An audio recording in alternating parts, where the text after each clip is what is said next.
ये कहानी है एक ऐसे गांव की जहां 2000 लोग रहते थे और उस गांव का सबसे रईस आदमी था सेठ भानु प्रताप। भानु प्रताप के पास सब कुछ था, दौलत, जमीन जायदाद और 3 बेटे, मूलचंद, मणिलाल और हीरा। एक रात अचानक उनकी तबीयत बिगड़ जाती है।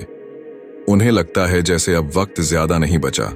वो उठते हैं, कलम उठाते हैं और एक कागज पर लिखते हैं, मेरी सारी जायदाद 2 बेटों में बराबर बांट देना।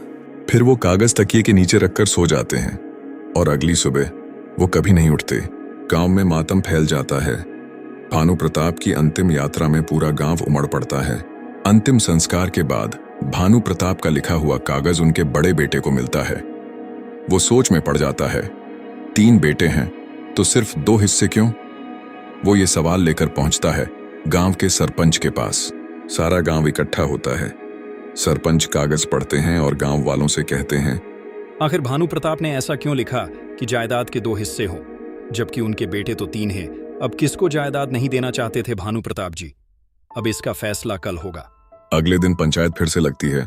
सरपंच कहते हैं, भानु प्रताप हम सबको उलझन में डालकर चले गए हैं, इसलिए एक पुतला लाओ जो भानु प्रताप का प्रतीक होगा।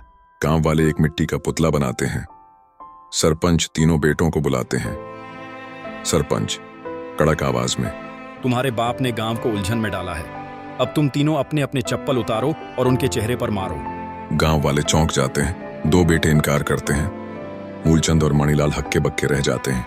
वो कहते हैं, हम पिताजी को गांव के सामने चप्पल से मारे नहीं, हम ये जायदाद नहीं चाहते, हमें अपने पिता की इज्जत प्यारी है।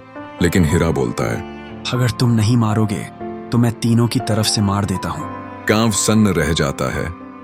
सरपंच गंभीर स्वर में गांव वालों से कहते हैं, यही है वो बेटा जिसे भानु प्रताप अपनी जायदाद नहीं देना चाहते थे।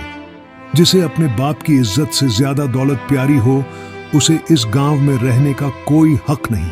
गांव के लोग हीरा को गांव से बाहर निकाल देते हैं और मूलचंद मणिलाल को बराबरी से जायदाद दी जाती है।